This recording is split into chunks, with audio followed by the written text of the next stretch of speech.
Assalamualaikum warahmatullahi wabarakatuh. Salam sejahtera untuk kita semua. Om Swastiastu, Namo Buddhaya, salam kebajikan. Badan kekar umurnya tua, bawa pedang bukanlah petani. Apa kabar hadirin semua? Selamat datang di webinar kali ini.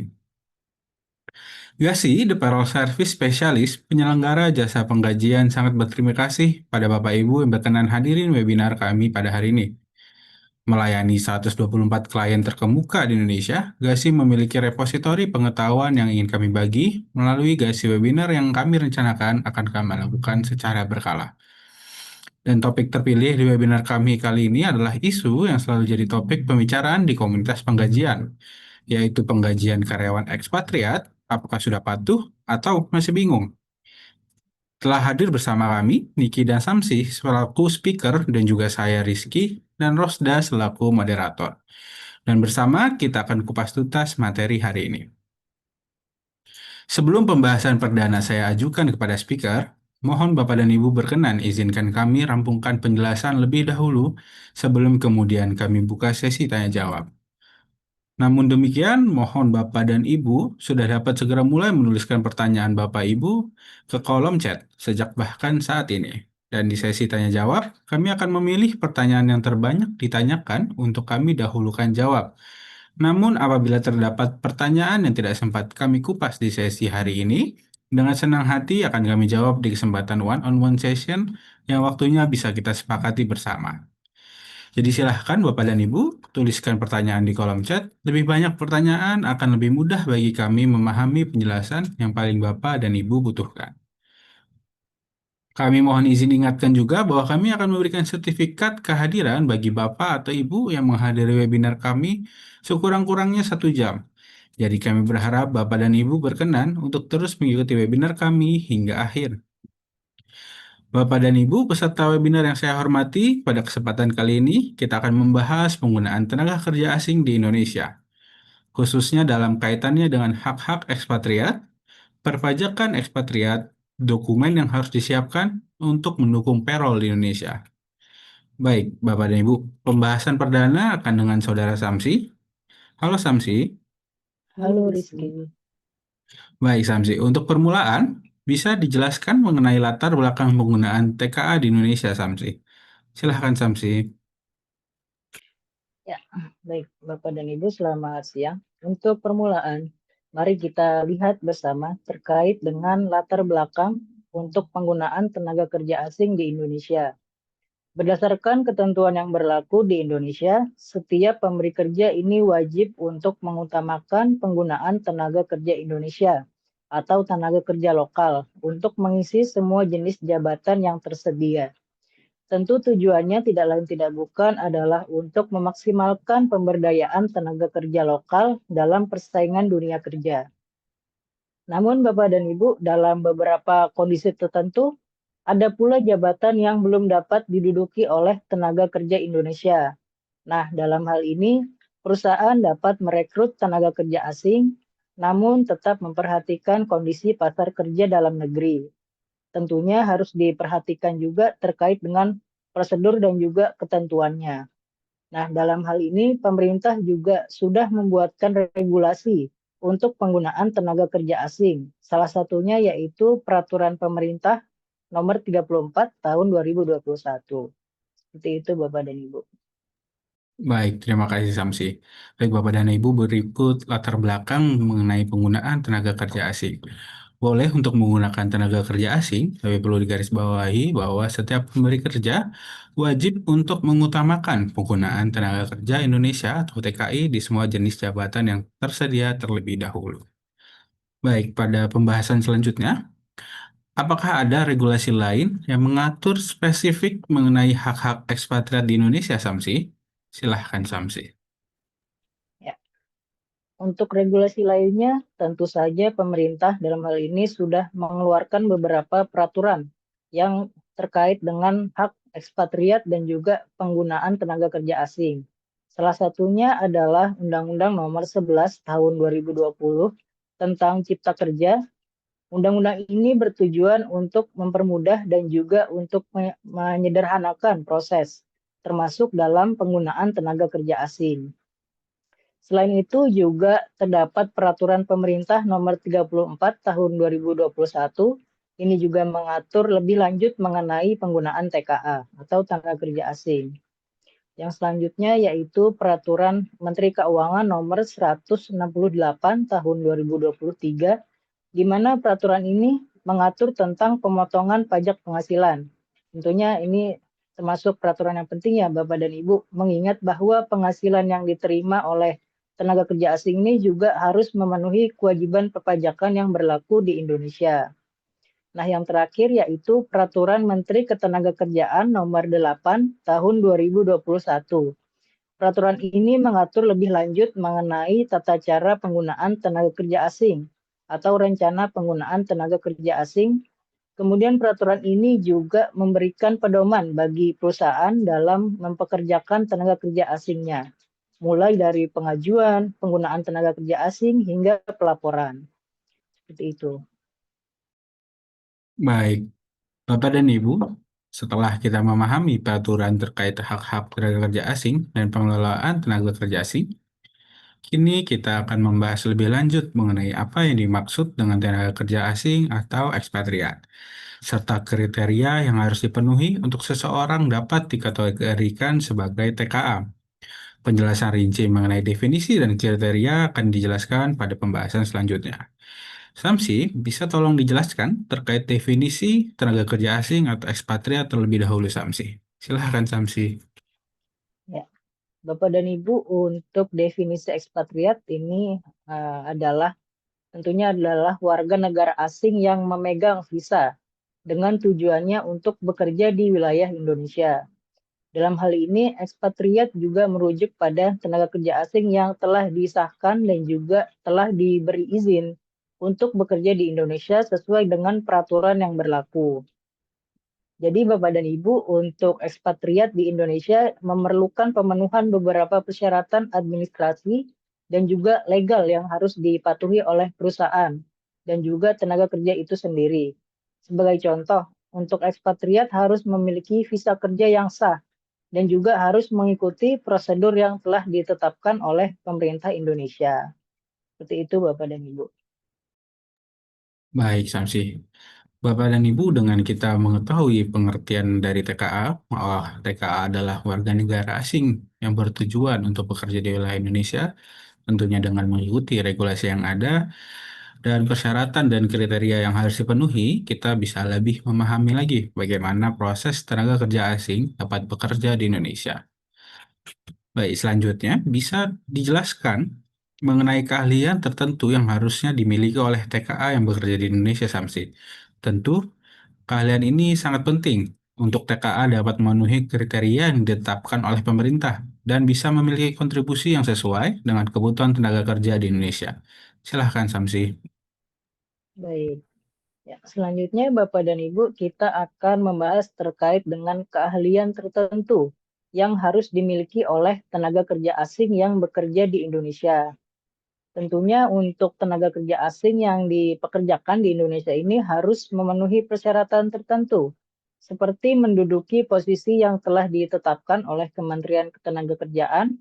Sebagai contoh, jika tenaga kerja tersebut bekerja di posisi teknis yang khusus, maka posisi tersebut harus termasuk dalam daftar yang telah disetujui oleh Menaker. Nah, selain itu untuk kategori peneliti asing, mereka yang ditetapkan oleh Kementerian Riset dan Teknologi juga harus memenuhi persyaratan yang telah ditentukan. Untuk memenuhi kriteria sebagai tenaga kerja asing, untuk individu tersebut haruslah memang seorang warga negara asing dan juga bekerja di bidang-bidang yang diperbolehkan, seperti ilmu pengetahuan, ilmu teknologi, dan juga matematika. Mereka juga harus menunjukkan sertifikat keahliannya, ijazah pendidikan, atau pengalaman kerja minimal 5 tahun di bidang tersebut. Selain itu, untuk mereka juga diharuskan melakukan alih pengetahuan di Indonesia yang tujuannya untuk meningkatkan kemampuan tenaga kerja dalam negeri. Seperti itu Bapak dan Ibu. Baik, Samsi. Terkait dengan dokumen-dokumen pendukung untuk terkait dengan keahlian tertentu untuk tenaga kerja asing, di sini ada beberapa persyaratan dan kriteria. Yang mana tenaga kerja asing hanya bisa menduduki pos-pos jabatan tertentu yang sudah ditetapkan oleh Menaker, serta memiliki beberapa kriteria seperti kewarganegaraan asing, dengan bidang-bidang yang diperbolehkan seperti ilmu pengetahuan, teknologi, dan lain-lainnya, dan harus melakukan alih pengetahuan di Indonesia. Baik, Samsi, lalu selanjutnya bisa tolong dijelaskan, Samsi, terkait dokumen pendukung untuk tenaga kerja asing. Silahkan, Samsi. Baik. Untuk dokumen pendukung yang diperlukan untuk tenaga kerja asing ini atau ekspatriat yang bekerja di Indonesia, ini ada beberapa kategori dokumen yang harus dipersiapkan. Di antaranya yaitu dokumen izin kerja dan juga izin tinggal, kemudian ada dokumen kepatuhan pajak, dan juga dokumen kontrak dan jaminan sosial. Nah, untuk yang kategori pertama ini Bapak dan Ibu, yaitu dokumen izin kerja dan juga izin tinggal. Nah, untuk dapat bekerja secara sah di Indonesia, untuk tenaga kerja asing ini juga harus memiliki RPTKA atau Rencana Penggunaan Tenaga Kerja Asing. Kitas atau kitab, yaitu kartu izin tinggal dan juga paspor yang masih berlaku. Di mana untuk mendapatkan terkait dengan dokumen seperti RPTKA dan juga kitas atau kitab ini didapatkan dari Ditjen Imigrasi dan juga untuk RPTK ini dari Kemenaker. Nah, kemudian untuk kategori dokumen yang kedua yaitu dokumen kepatuhan pajak. Untuk tenaga kerja asing ini juga harus memenuhi kewajiban pajaknya di Indonesia. Nah, dokumen yang diperlukan antara lain yaitu adalah NPWP atau nomor TIN, serta bukti pemotongan pajak penghasilan sesuai dengan status pajaknya. Apakah statusnya sebagai wajib pajak dalam negeri atau wajib pajak luar negeri. Nah, selain itu, surat keterangan domisili juga diperlukan untuk mendukung proses administrasi. Untuk mendapatkan dokumen perpajakan tersebut, itu bisa didapatkan dengan cara datang ke kantor pajak ataupun bisa melalui online di website Cortex. Nah, untuk kategori dokumen kontrak dan juga jaminan sosial, ini juga dokumen penting terkait dengan perjanjian kerja yang mengatur hubungan kerja antara si pemberi kerja dan juga tenaga kerja asing. Nah, TKA juga harus diwajibkan untuk terdaftar dalam jaminan sosial untuk mengantisipasi apabila terjadi hal yang tidak diinginkan. Untuk dokumen kontrak dan juga jaminan sosial ini tentu saja ini didapatkan atau diperoleh dari pemberi kerja. Seperti itu. Baik, Samsi. Terkait dengan dokumen pendukung untuk tenaga kerja asing, Bapak dan Ibu terdapat tiga jenis dokumen, dimulai dari dokumen izin kerja dan tinggal, dokumen kepatuhan pajak, serta dokumen kontrak dan jaminan sosial. Dan tentunya dokumen-dokumen ini sangat penting untuk memastikan kepatuhan terhadap regulasi yang ada, baik dari sisi legalitas, pajak, maupun jaminan sosialnya. Baik, selanjutnya Samsi, sebagai seorang tenaga kerja, pastinya memiliki hak ataupun juga kewajiban yang harus dilaksanakan. Nah, apakah bisa Samsi bantu dijelaskan terlebih dahulu mengenai hak-hak tenaga kerja asing tersebut? Silahkan Samsi. Baik. Secara umum, hak dari tenaga kerja asing ini dapat dibagi ke beberapa kategori. Nah, kategori yang pertama yaitu untuk tenaga kerja asing ini berhak atas gaji dan juga tunjangan. Tentunya untuk setiap tenaga kerja ini berhak untuk mendapatkan gaji dan tunjangan yang layak sesuai dengan kesepakatan kerja dan standar ketenaga kerjaan di Indonesia. Kemudian untuk tenaga kerja asing atau TKA ini juga berhak untuk mendapat hak cuti dan juga waktu istirahat yang cukup. Yang tujuannya adalah untuk menjaga keseimbangan antara porsi pekerjaan dan juga porsi kehidupan pribadinya. Serta untuk TKA ini berhak menerima THR keagamaan sesuai dengan agama yang dianutnya, yang diwajibkan perusahaan untuk membayarkan terkait dengan THR keagamaan ini paling lambat 7 hari sebelum hari raya. Untuk hak berikutnya yaitu hak perlakuan pajak dan juga hukum yang adil. Tentunya untuk tenaga kerja ini juga harus diperlakukan secara adil dalam hal perpajakan dan juga hukum. tanpa adanya diskriminasi, serta mendapatkan hak perlindungan yang sama dengan pekerja lokal di Indonesia. Kemudian untuk TKA ini juga berhak mendapatkan perlakuan pajak yang sesuai statusnya, apakah itu wajib pajak dalam negeri ataupun wajib pajak luar negeri. Dan juga berhak untuk mendapatkan atau memanfaatkan kredit pajak luar negeri untuk menghindari pajak berganda. Nah, untuk kategori hak berikutnya yaitu hak jaminan sosial. Tentunya sebagai tenaga kerja ini berhak untuk memperoleh jaminan sosial yang contohnya seperti BPJS Kesehatan dan juga ketenagakerjaan sebagai bentuk perlindungan terhadap kesehatan dan juga risiko pekerjaannya. Nah, untuk hak berikutnya yaitu hak repatriasi di akhir kontrak. Nah, pada masa akhir kontrak, untuk tenaga kerja asing dan juga keluarganya berhak untuk mendapatkan repatriasi kembali ke negara asalnya tanpa ada hambatan atau biaya tambahan yang membebani mereka. Nah, perusahaan juga wajib memfasilitasi pengurusan dokumen keimigrasian untuk memastikan tenaga kerja asing ini meninggalkan Indonesia secara legal. Seperti itu. Baik, Samsi, Bapak dan Ibu, berikut setelah penjelasan mengenai beberapa hak dasar tenaga kerja asing yang patut dimiliki oleh tenaga kerja asing, mulai dari hak atas gaji dan tunjangan, hak cuti waktu istirahat, hak perlakuan pajak dan hukum yang adil, hak jaminan sosial, serta hak repatriasi di akhir kontrak. Setelah dijelaskan mengenai hak-hak dari tenaga kerja asing, Saudara Samsi bisa tolong dijelaskan mengenai kewajiban-kewajiban dari tenaga kerja asing? Silahkan, Samsi. Ya, untuk yang selanjutnya Bapak dan Ibu, kita akan membahas mengenai kewajiban tenaga kerja asing atau TKA di Indonesia, di mana ini diatur dalam berbagai peraturan perundang-undangan. Kewajiban ini tentunya penting untuk dipahami agar perusahaan dan juga tenaga kerja ini dapat menjalankan hubungan kerja sesuai dengan ketentuan yang berlaku. Nah, untuk yang pertama yaitu memiliki izin tinggal. Setiap tenaga kerja asing yang bekerja di Indonesia ini wajib memiliki izin tinggal yang sah. Biasanya dalam bentuk izin tinggal terbatas sesuai dengan ketentuan dalam pasal 27 ayat 1 Peraturan Pemerintah Nomor 34 Tahun 2021 dan Undang-Undang Keimigrasian.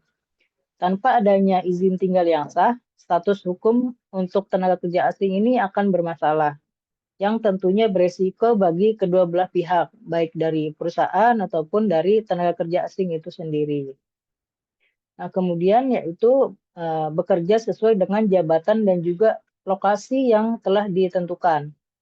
Nah, untuk tenaga kerja asing ini wajib bekerja sesuai dengan jabatan dan lokasi yang telah disetujui dan juga disahkan dalam Rencana Penggunaan Tenaga Kerja Asing atau RPTKA yang diterbitkan oleh Kemenaker. Hal ini sesuai dengan ketentuan dalam Peraturan Pemerintah Nomor 34 Tahun 2021 yang mengharuskan kesesuaian antara pekerjaan yang dilakukan dengan jabatan yang tercatat dalam RPTKA. Kemudian yaitu memiliki NPWP. Untuk tenaga kerja asing yang bekerja lebih dari 6 bulan di Indonesia ini diwajibkan untuk memiliki NPWP sesuai dengan Pasal 44 ayat 2 Undang-Undang Ketenagakerjaan dan Ketentuan Umum Perpajakan. Kepemilikan NPWP ini juga menunjukkan bahwa si tenaga kerja asing tersebut memiliki kewajiban pajak di Indonesia dan telah terdaftar sebagai wajib pajak yang sah. Untuk yang selanjutnya, yaitu tenaga kerja asing ini diwajibkan untuk mengalihkan keahlian. Sesuai dengan pasal 43 ayat 1 Undang-Undang Ketenagakerjaan, untuk tenaga kerja asing memiliki kewajiban untuk mengalihkan keahliannya dan juga mengalihkan ke teknologi kepada tenaga kerja asing Indonesia atau tenaga lokal yang tujuannya untuk meningkatkan kemampuan tenaga kerja lokal itu sendiri. Nah, kewajiban ini adalah bagian dari kontribusi tenaga kerja asing dalam pembangunan sumber daya manusianya di Indonesia. Seperti itu, Bapak dan Ibu. Baik, terima kasih Samsi. Dengan kita memahami kewajiban-kewajiban tersebut, perusahaan dan TKA dapat bekerja sama secara transparan dan sesuai dengan ketentuan hukum yang berlaku. Baik, pembahasan selanjutnya, Samsi, apakah ada sanksi dan konsekuensinya apabila tidak mematuhi regulasi yang sudah ditetapkan, Samsi? Silahkan, Samsi.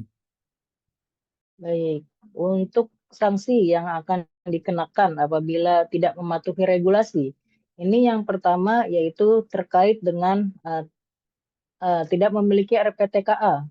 Nah, tentunya RPTKA ini adalah dokumen yang wajib dimiliki oleh perusahaan yang ingin mempekerjakan tenaga kerja asingnya. Dalam pasal 42 dan juga 43 Undang-Undang Nomor 13 Tahun 2003, ini disebutkan bahwa pihak pemberi kerja wajib menyampaikan laporan penggunaan tenaga kerja asing yang dilengkapi dengan dokumen yang sah dan juga memenuhi persyaratan. Jika pemberi kerja tidak memiliki RPTKA atau menggunakan tenaga kerja asing yang tidak sah, maka mereka akan dikenakan sanksi yang dapat berupa denda atau bahkan pencabutan izin untuk mempekerjakan tenaga kerja asing. Kemudian yang kedua yaitu pemberi kerja wajib memenuhi berbagai kewajiban administratif terkait tenaga kerja asing. Di antaranya adalah kewajiban untuk memberikan pelatihan dan juga pendidikan alih keahlian, pelatihan bahasa Indonesia, serta jaminan sosial bagi tenaga kerja asing yang bekerja di Indonesia. Jika dari pemberi kerja ini gagal untuk memenuhi kewajiban-kewajiban tersebut, maka dari perusahaan ini dapat dikenakan sanksi administratif yang dapat berupa denda ataupun dapat berupa penggantian sementara izin untuk penggunaan tenaga kerja asing. Nah, yang selanjutnya yaitu dari pihak pemerintah juga sudah mengatur bahwa tenaga kerja asing ini dapat ditempatkan pada jabatan yang sesuai dengan standar kompetensi yang dibutuhkan dan dalam bidang yang diizinkan.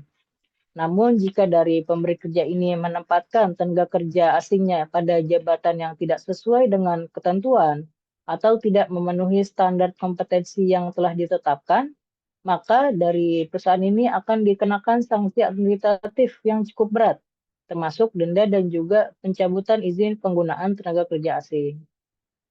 Nah, yang selanjutnya yaitu untuk setiap tenaga kerja asing yang bekerja di Indonesia, ini harus memiliki izin tinggal dan juga izin kerja yang sah, di mana ini tertera pada Undang-Undang Nomor 6 Tahun 2011 yang mengatur tentang sanksi bagi orang asing yang bekerja di Indonesia tanpa adanya izin yang sah. Jika izin kerja atau izin tinggal untuk tenaga kerja asing tersebut tidak sesuai dengan ketentuan yang berlaku, maka perusahaan atau pemberi kerja ini ataupun tenaga kerja asingnya itu sendiri dapat dikenakan denda atau bahkan sanksi keimigrasian seperti dideportasi ke negara asal. Nah, yang selanjutnya yaitu terkait dengan pelanggaran berat, seperti mempekerjakan tenaga kerja asing tanpa izin kerja yang sah atau mempekerjakan tenaga kerja ilegal. Ini dapat dikenakan sanksi yang lebih berat, termasuk denda besar dan juga pencabutan izin usaha. Pada pasal 185 Undang-Undang Nomor 13 Tahun 2003, ini menegaskan bahwa pemberi kerja yang mempekerjakan tenaga kerja asing ini ilegal dapat dipidana dengan ancaman pidana penjara atau denda yang sangat besar. Tentunya ini bertujuan yaitu untuk menanggulangi praktik yang merugikan negara dan juga tenaga kerja dalam negeri. Seperti itu Bapak dan Ibu. Baik, Bapak dan Ibu. Sebelumnya kita sudah membahas berbagai hak, kewajiban, dan sanksi yang berlaku bagi perusahaan yang mempekerjakan tenaga kerja asing. Namun, selain kewajiban administratif dan perizinan, hal yang tidak kalah penting untuk diperhatikan oleh pemberi kerja dan tenaga kerja asing adalah peraturan pajak yang berlaku di Indonesia. Pajak menjadi salah satu aspek utama dalam administrasi ketenagakerjaan, khususnya bagi ekspatriat yang bekerja di Indonesia. Pemerintah Indonesia memiliki peraturan yang sangat jelas mengenai perhitungan dan kewajiban perpajakan untuk tenaga kerja asing. Oleh karena itu, untuk melengkapi pemahaman pada hari ini, selanjutnya kita akan mengulas tentang peraturan dan perhitungan pajak bagi ekspatriat Indonesia.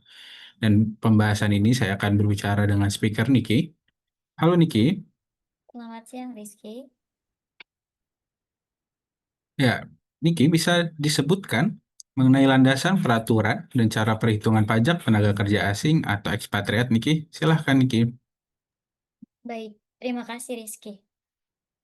Terkait dengan landasan peraturan dan juga cara perhitungan pajak tenaga kerja asing atau yang biasa kita sebut dengan ekspatriat, kita dapat merujuk ke Peraturan Menteri Keuangan Nomor 18 PMK 03 Tahun 2021 dan juga PMK Nomor 168 Tahun 2023, di mana Bapak dan Ibu untuk Peraturan Menteri Keuangan Nomor 18 PMK 03 Tahun 2021 ini terdapat pasal yang mengatur tentang subjek pajak dalam negeri dan juga subjek pajak luar negeri.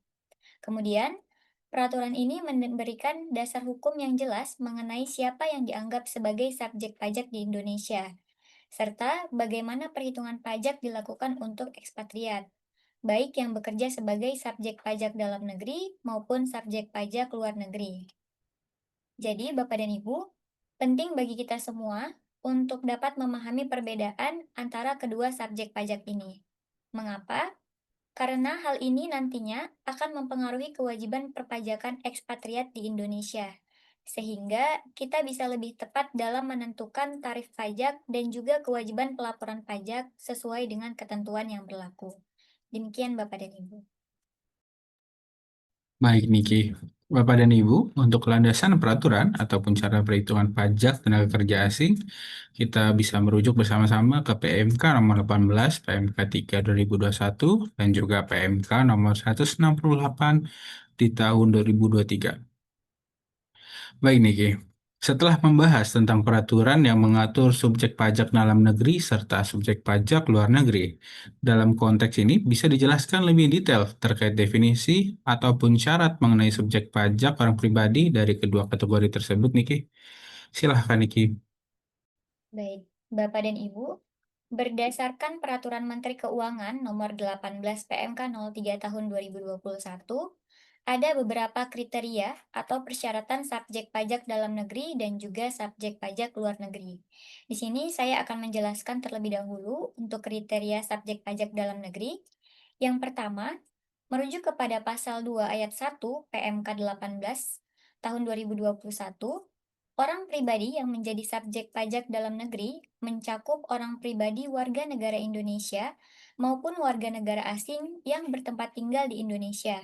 Artinya, orang pribadi tersebut bermukim di suatu tempat di Indonesia, kemudian memiliki pusat kegiatan utama di Indonesia serta menjalankan kebiasaan ataupun kegiatan sehari-hari di Indonesia. Kemudian untuk kriteria yang kedua, berada di Indonesia lebih dari 183 hari dalam jangka waktu 12 bulan. Kriteria ini mengharuskan individu untuk tinggal lebih dari 183 hari dalam 1 tahun, baik secara terus-menerus maupun terputus-putus dalam jangka waktu 12 bulan.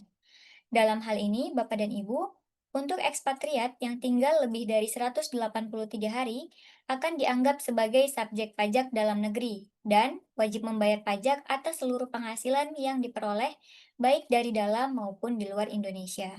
Kemudian untuk kriteria yang ketiga, dalam 1 tahun pajak berada di Indonesia, kemudian memiliki niat untuk tinggal di Indonesia. Artinya, seseorang yang berencana untuk tinggal di Indonesia lebih dari 1 tahun dan memenuhi salah satu syarat di atas juga akan dianggap sebagai subjek pajak dalam negeri.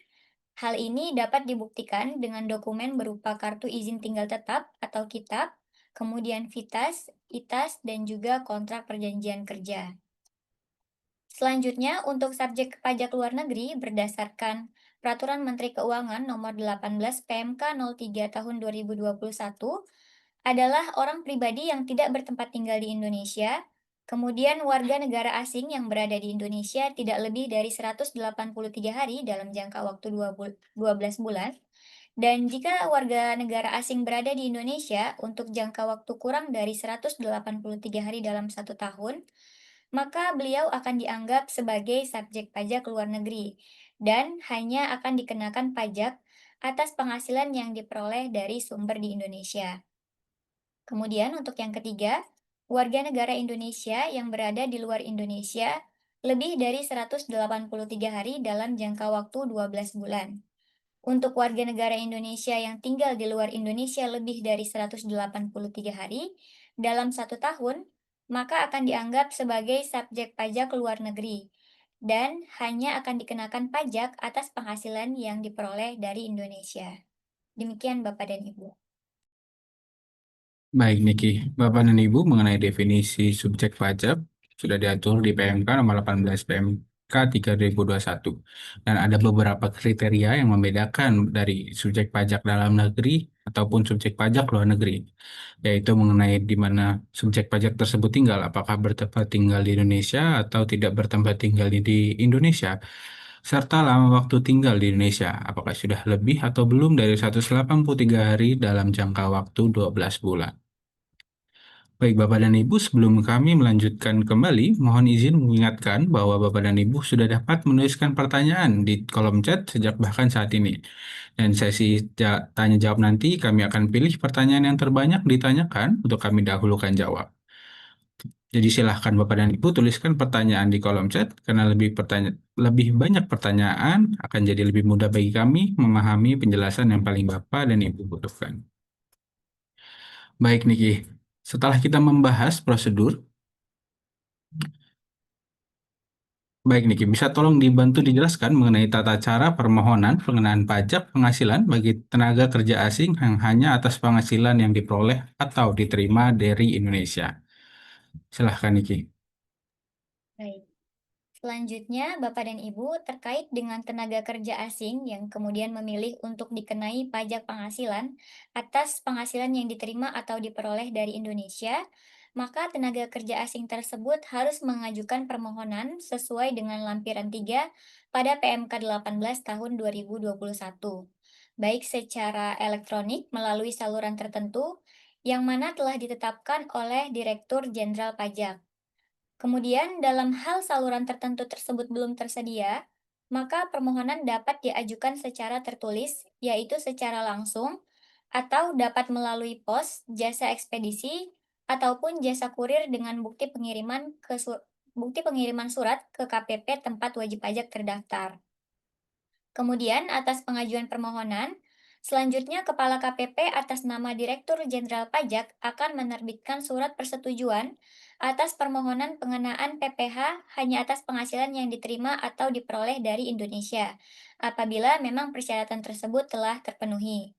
Atau dapat juga surat penolakan atas permohonan pengenaan PPh hanya atas penghasilan yang diterima atau diperoleh dari Indonesia, apabila persyaratan tersebut tidak terpenuhi, yaitu dalam jangka waktu paling lama 10 hari kerja sejak permohonan diterima. Selanjutnya, Bapak dan Ibu, untuk tenaga kerja asing dengan keahlian tertentu yang telah menjadi subjek pajak dalam negeri atau SPDN, sebelum berlakunya peraturan Menteri Keuangan ini, dapat dikenai pajak penghasilan hanya atas penghasilan yang diterima maupun diperoleh dari Indonesia sepanjang jangka waktu 4 tahun pajak belum terlampaui, dan juga mengajukan permohonan khusus kepada Direktur Jenderal Pajak. Kemudian, dalam hal permohonan ini disetujui, maka pengenaan pajak penghasilan dihitung sejak berlakunya Undang-Undang Nomor 11 Tahun 2020, yaitu tentang Cipta Kerja sampai dengan berakhirnya jangka waktu 4 tahun pajak. Demikian Bapak dan Ibu. Baik, Bapak dan Ibu, apabila ada WNA yang ingin melakukan permohonan untuk memperhitungkan PPh atas penghasilan dari Indonesia, bisa dilakukan dengan dua cara. Bisa dilakukan dengan cara permohonan secara elektronik maupun permohonan secara tertulis. Baik, Niki, setelah kita membahas prosedur permohonan untuk menghitung PPh bagi WNA yang bekerja di Indonesia, bisa dijelaskan terkait aturan tarif perhitungan PPh pasal 26-nya yang berlaku bagi subjek pajak luar negeri, Niki. Silahkan, Niki. Baik. Bapak dan Ibu, kita dapat merujuk kepada PMK nomor 168 tahun 2023 yang mana menjelaskan mengenai petunjuk pelaksanaan dan juga contoh perhitungan terkait dengan PPh pasal 26 untuk subjek pajak luar negeri, di mana untuk PPh pasal 26 ini dikenakan kepada warga negara asing yang menerima penghasilan dari Indonesia, tetapi tidak memenuhi kriteria sebagai subjek pajak dalam negeri.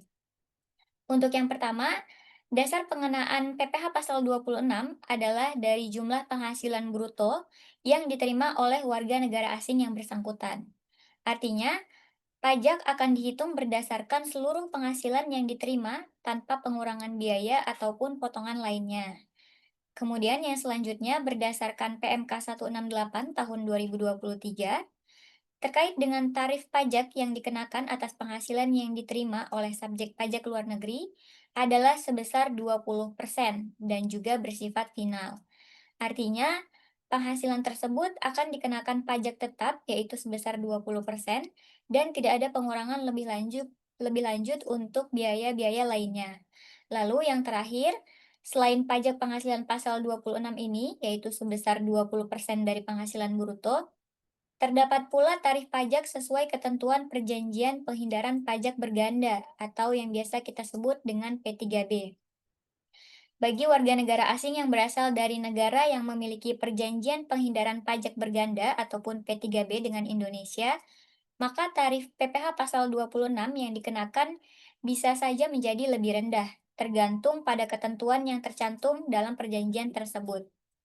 Jadi Bapak dan Ibu, untuk P3B ini memungkinkan penghindaran pajak berganda sehingga warga negara asing tidak dikenakan pajak dua kali, baik di Indonesia maupun di negara asalnya.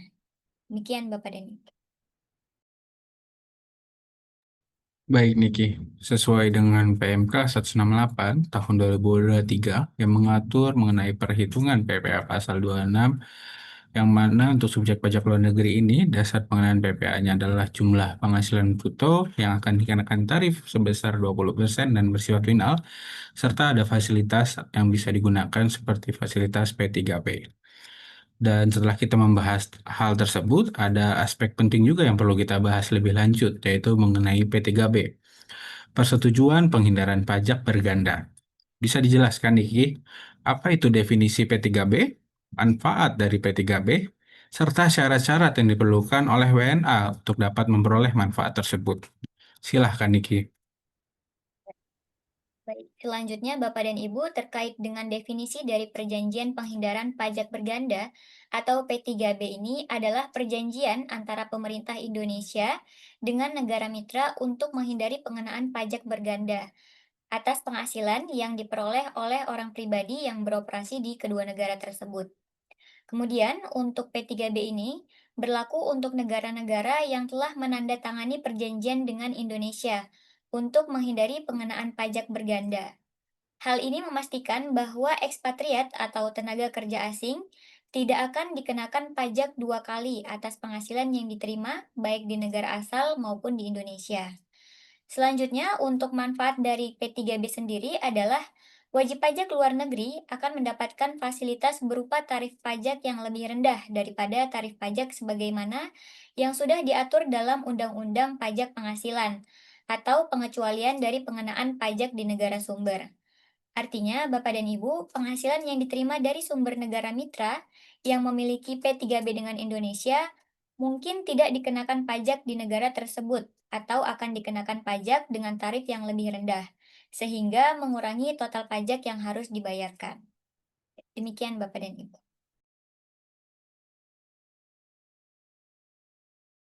Baik, Niki, selanjutnya bisa mungkin dijelaskan lebih lanjut mengenai persetujuan bagaimana caranya bisa mendapatkan penghindaran pajak berganda tersebut, Niki. Baik, Silahkan, Niki. selanjutnya, agar seorang wajib pajak luar negeri dapat memanfaatkan perjanjian penghindaran pajak berganda atau P3B tersebut, maka terdapat beberapa syarat yang harus dipenuhi, di mana syarat ini penting untuk memastikan bahwa wajib pajak luar negeri tersebut memenuhi kriteria yang ditetapkan dalam perjanjian P3B, yang mana antara lain meliputi yang pertama, penerima penghasilan harus bukan merupakan subjek pajak dalam negeri di Indonesia.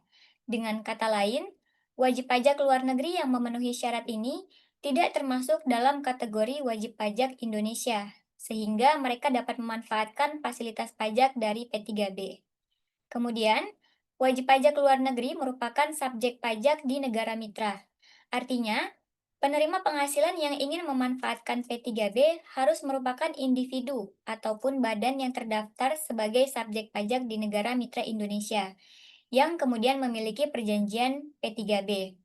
Kemudian yang selanjutnya, tidak terjadi penyalahgunaan P3B. Oleh karena itu, perlu dipastikan bahwa manfaat P3B diberikan sesuai dengan ketentuan dan tidak digunakan untuk menghindari kewajiban perpajakan yang sah. Dan yang terakhir, penerima penghasilan harus merupakan beneficial owner. Artinya, yaitu orang yang benar-benar memperoleh manfaat dari penghasilan yang diterima. Dan dalam hal ini harus dipersyaratkan dalam P3B untuk memenuhi kriteria ini. Selanjutnya, Bapak dan Ibu, terkait dengan tata cara penyampaian SKD WPLN atau surat keterangan domisili, atau dokumen yang diperlukan oleh wajib pajak luar negeri untuk selanjutnya bisa mendapatkan manfaat dari 3B, berikut merupakan tata cara penyampaian SKD WPLN yang sesuai dengan ketentuan yang berlaku. Yang pertama, WPLN harus mengajukan SKD WPLN kepada pemotong ataupun pemungut pajak yang bertanggung jawab atas pemotong pajak di Indonesia. Yang kemudian SKD ini berfungsi sebagai bukti bahwa WPLN memenuhi syarat untuk mendapatkan manfaat dari P3B. Kemudian, setelah menerima SKD dari WPLN, pemotong atau pemungut pajak tersebut harus menyampaikan SKD tersebut kepada Direktorat Jenderal Pajak melalui laman Kortex untuk selanjutnya mendapatkan konfirmasi bahwa WPLN dapat memanfaatkan manfaat dari P3B. Setelah itu, pemotong ataupun pemungut pajak akan memberikan tanda terima SKD WPLN kepada WPLN yang bersangkutan. Kemudian yang terakhir, penyampaian SKD hanya dilakukan satu kali, di mana proses penyampaian ini dilakukan satu kali untuk setiap periode. Dan SKD WPLN harus disampaikan dalam jangka waktu yang tepat agar manfaat P3B dapat diterima sesuai dengan periode yang dimaksud. Demikian Bapak dan Ibu. Baik, Bapak dan Ibu, P3B ini sendiri adalah perjanjian penghindaran pajak berganda. Perjanjian antara pemerintah Indonesia dengan negara mitra untuk menghindari pengenaan pajak berganda atas penghasilan yang diperoleh oleh orang pribadi yang beroperasi di kedua negara. Dan P3B ini adalah sebuah manfaat ataupun fasilitas yang bisa digunakan oleh WPLN. Dan fasilitas tersebut adalah tarif yang lebih rendah dari tarif pajak yang sebelumnya yang sudah diatur dalam Undang-Undang PPH, ataupun pengecualian dari pengenaan pajak dari negara asal. Baik, Niki, setelah kita membahas prosedur terkait dengan persetujuan penghindaran pajak berganda dan cara memanfaatkan fasilitas tersebut, selanjutnya bisa dijelaskan, Niki, terkait perhitungan pajak penghasilan pasal 26 untuk subjek pajak luar negeri, Niki. Silahkan, Niki. Baik, Bapak dan Ibu, untuk memberikan gambaran yang lebih jelas tentang bagaimana pajak penghasilan pasal 26 ini dihitung, maka kita dapat melihat kepada contoh berikut, di mana pada layar kita dapat melihat contoh Tuan X merupakan warga negara asing yang bekerja di PTC di Indonesia. Tuan X ini berada di Indonesia kurang dari 183 hari dan menerima penghasilan sebesar 40 juta rupiah yaitu pada bulan Maret. Berdasarkan dengan peraturan yang berlaku, Tuan X ini merupakan subjek pajak luar negeri, yang mana berada di Indonesia kurang dari 183 hari. Kemudian, penghasilan yang diperoleh dari Indonesia akan dikenakan pajak penghasilan pasal 26 dengan tarif yaitu sebesar 20% atas jumlah penghasilan bruto yang diterima. Sehingga untuk perhitungan pajak penghasilan pasal 26-nya, di sini penghasilan sebesar 40 juta rupiah kita kalikan dengan tarif sebesar 20%. Kemudian menghasilkan pajak sebesar 8 juta rupiah. Besarnya pemotongan pajak yang dikenai atas penghasilan Tuan X ini bersifat final. Demikian Bapak dan Ibu. Baik, Bapak dan Ibu, mengenai perhitungan PPH pasal 26 untuk SPLN, seperti yang sudah dijelaskan sebelumnya, yang mana kita akan mengkalikan dari penghasilan bruto dengan tarif pajak yang berlaku, yaitu tarif PPH pasal 26-nya yang mana adalah 20%. Baik, Saudari Niki, Bagaimana dengan perhitungan pajak penghasilan pasal 26 atas penghasilannya ini diterima dalam bentuk mata uang asing, Niki? Silahkan, Niki. Selanjutnya, pada slide ini, kita melihat contoh perhitungan untuk pajak penghasilan pasal 26 bagi seorang WNA, yaitu Tuan Y yang bekerja di Indonesia dan menerima penghasilan dalam mata uang asing, yakni dolar Amerika Serikat. Pada contoh, Tuan Y merupakan warga negara asing yang bekerja di PTB di Indonesia, kemudian berada di Indonesia kurang dari 183 hari. Lalu, pada bulan Maret 2025, Tuan Y ini menerima gaji sebesar 2.500 dolar Amerika Serikat per bulan, di mana untuk kurs yang berlaku pada saat pembayaran gaji adalah sebesar Rp15.000, yang mana telah ditetapkan oleh kurs Menteri Keuangan. Lalu bagaimanakah perhitungan pajak penghasilan pasal 26 atas penghasilan yang diterima oleh Tuan Y? Jadi Bapak dan Ibu, di sini kita dapat mengkonversikan terlebih dahulu penghasilan yang diterima oleh Tuan Y yaitu sebesar 2.500 dolar Amerika Serikat, kita kalikan dengan Rp15.000, di mana 15.000 ini sesuai dengan kurs yang berlaku pada saat pembayaran gaji tersebut. Sehingga untuk penghasilan Tuan Y dalam rupiah adalah sebesar Rp37.500.000. Kemudian penghasilan ini kita kenakan dengan tarif sebesar 20% sehingga menghasilkan pajak sebesar Rp7.500.000. Dan untuk penghasilan ini juga sama seperti yang sebelumnya yaitu bersifat final. Jadi Bapak dan Ibu dengan contoh perhitungan ini kita dapat melihat bahwa meskipun penghasilan Tuan Y diterima dalam mata uang asing, namun pajak tetap dihitung berdasarkan konversi nilai tukar yang berlaku dan tarif pajak penghasilan pasal 26 yang telah ditetapkan. Demikian Bapak dan Ibu. Baik, terima kasih, Niki. Bapak dan Ibu, untuk perihal perhitungan PPh pasal 26 yang menerima penghasilan dalam mata uang asing, cara perhitungannya masih sama dengan sebelumnya. Yang membedakan adalah penghasilan yang diterima dengan mata uang asing ini perlu kita konversi terlebih dahulu ke kurs yang sudah diatur oleh Menteri Keuangan, baru nanti dikalikan dengan tarif PPh pasal 26. Baik, Niki, selanjutnya bisa tolong contohkan perhitungan dengan menggunakan P3B, Niki? Silahkan, Niki.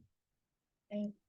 Bapak dan Ibu, setelah membahas contoh perhitungan pajak penghasilan pasal 26 untuk subjek pajak luar negeri, selanjutnya kita akan membahas contoh perhitungan pajak menggunakan ketentuan P3B, di mana perjanjian ini memungkinkan tenaga kerja asing untuk mendapatkan tarif pajak yang lebih rendah atau pengecualian pajak berdasarkan perjanjian yang ada antara Indonesia dan juga negara asalnya. Jika kita lihat pada slide, di sini terdapat contoh Tuan A merupakan warga negara asing asal Singapura yang kemudian bekerja pada PTX di Indonesia dan berada di Indonesia kurang dari 183 hari. Lalu pada bulan Januari 2025, Tuan A menerima penghasilan sebesar 80 juta rupiah.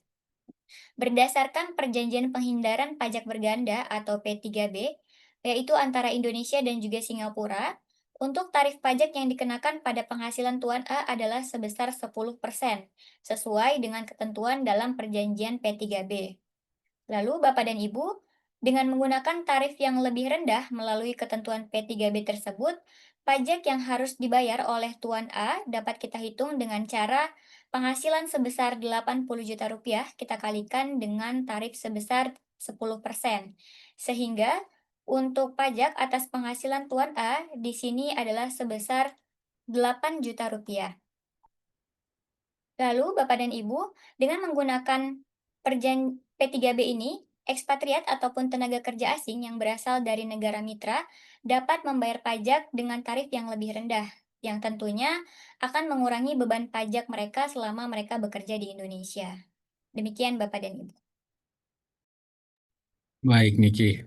Selain tenaga kerja asing ini diperhitungkan menggunakan PPh pasal 26 dan tarif P3B, bisa tolong dijelaskan, Niki, atau dicontohkan bagaimana perhitungan PPh 21 untuk TKA yang statusnya sebagai subjek pajak dalam negeri, baik untuk yang baru join di awal tahun ataupun di tengah tahun. Silahkan, Niki. Baik, Pada slide ini, kita dapat melihat contoh untuk perhitungan PPh pasal 21 bagi subjek pajak dalam negeri yang mulai sejak awal tahun pajak.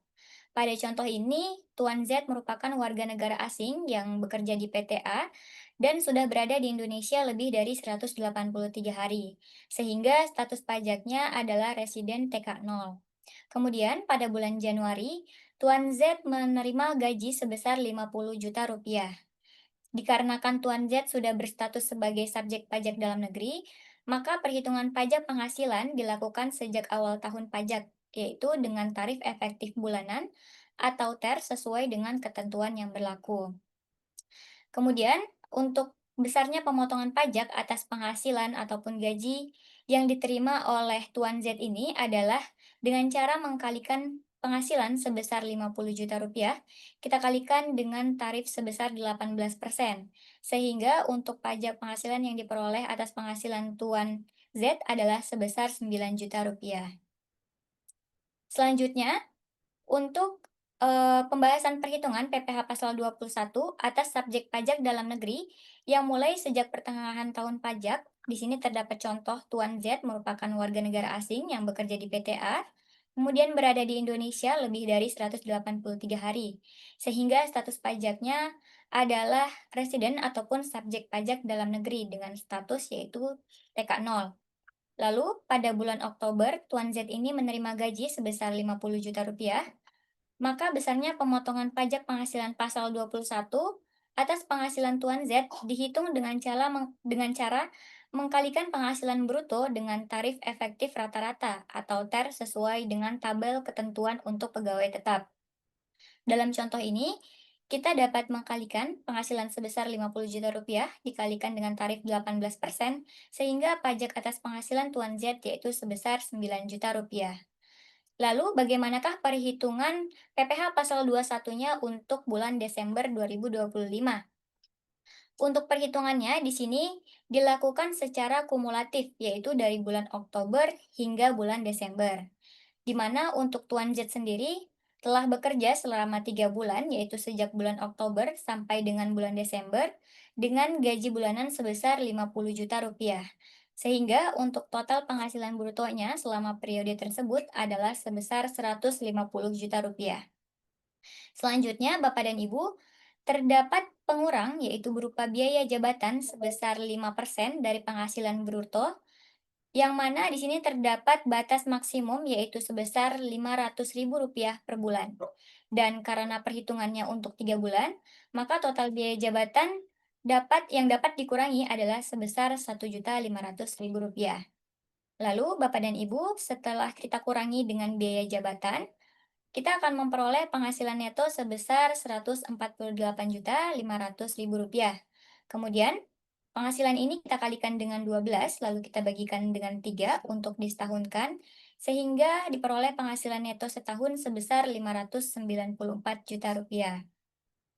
Lalu, dengan status TK0, Tuan Z memiliki penghasilan tidak kena pajak atau PTKP sebesar 54 juta, sehingga penghasilan kena pajaknya atau PKP adalah sebesar 540 juta rupiah. Dari PKP sebesar 540 juta ini, kemudian kita kalikan dengan tarif progresif pasal 17, sehingga untuk total pajak penghasilan pasal 21 terhutangnya dalam 1 tahun adalah sebesar Rp26.500.000. Lalu Bapak dan Ibu, karena pajak total yang sudah dipotong untuk Oktober dan juga bulan November di sini adalah sebesar 18 juta rupiah, maka untuk pajak bulan Desembernya di sini kita dapat mengurangi pajak terhutang dalam setahun, kita kurangi dengan pajak yang sudah dibesarkan, yang sudah dikurangkan sebelumnya, sehingga untuk pajak bulan Desember di sini kita peroleh sebesar Rp8.500.000. Dengan demikian, untuk total pajak yang telah dipotong selama 3 bulan sesuai dengan ketentuan perhitungan kumulatif di akhir tahun pajak. Demikian Bapak dan Ibu. Baik, Niki. Terima kasih untuk penjelasan ataupun contoh perhitungan yang secara detail mengenai PPh 26 ataupun PPh 21 untuk tenaga kerja asing. Dan setelah kita membahas soal perhitungannya, dan kita akan kembali lagi membahas apakah ada nih batasan waktu mengenai pengenaan pajak penghasilan bagi tenaga kerja asing yang sebagai subjek pajak dalam negeri. Silahkan Saudara Samsi. Baik, Rizky. Ya, Bapak dan Ibu, untuk ketentuan mengenai batasan waktu yang harus dipenuhi oleh tenaga kerja asing ini agar dapat dianggap sebagai subjek pajak dalam negeri. Ini sesuai dengan peraturan yang berlaku, yaitu yang pertama untuk penghasilan yang asalnya dari Indonesia maupun dari luar Indonesia, ini dikenakan pajak sesuai dengan aturan perpajakan. Hal ini dikecualikan dari poin pertama, hanya dikenakan atas penghasilan dari Indonesia berlaku selama 4 tahun. Dihitung pertama kali menjadi subjek pajak dalam negeri Indonesia.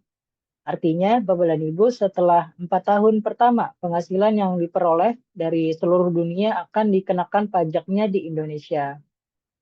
Dan jika dalam jangka waktu 4 tahun, pajak tersebut warga negara asing ini meninggalkan Indonesia, batas akhir jangka waktu tersebut tetap dihitung sejak tenaga kerja asing pertama kali menjadi subjek pajak dalam negeri.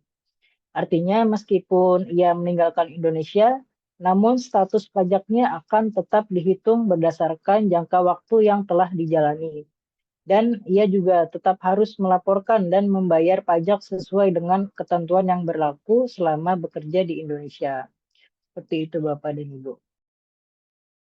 Baik, Bapak dan Ibu, berarti ada ya batasan mengenai waktu pengenaan pajak penghasilan bagi tenaga kerja asing yang sebagai subjek pajak dalam negeri, yang mana batasannya adalah berlaku selama 4 tahun. Dan apabila dalam waktu 4 tahun pajak tersebut WNA meninggalkan Indonesia, batas akhirnya akan tetap dihitung sejak tenaga kerja asing tersebut pertama kali menjadi subjek pajak dalam negeri. Jelang saya meminta Samsi untuk bisa memberikan rangkuman ringkas dan kesimpulan atas bincang-bincang kita pada hari ini. Ingatkan kembali Bapak dan Ibu, tersisa beberapa menit untuk bisa menuliskan pertanyaan pada kolom chat. Pertanyaan yang terbanyak ditanyakan akan kami prioritaskan untuk bisa kami bahas bersama. Dan pertanyaan yang tidak sempat terjawab di sesi hari ini, dengan senang hati akan kami layani di one-on-one session di waktu terpisah yang bisa kita sepakati bersama. Baik, Samsi, bisa tolong berikan rangkuman dan kesimpulan atas bincang-bincang tips and trik penggajian pada hari ini, Samsi. Baik, Rizky. Ya, Bapak dan Ibu, izin saya untuk menyampaikan kesimpulan. Jadi untuk ekspatriat ini terbagi menjadi 2 subjek kategori. Untuk yang pertama, apabila ekspatriat ini bekerja di Indonesia kurang dari 183 hari, maka dikategorikan sebagai subjek pajak dalam negeri. Mohon maaf Bapak Ibu, subjek pajak luar negeri dan dikenakan PPh pasal 26.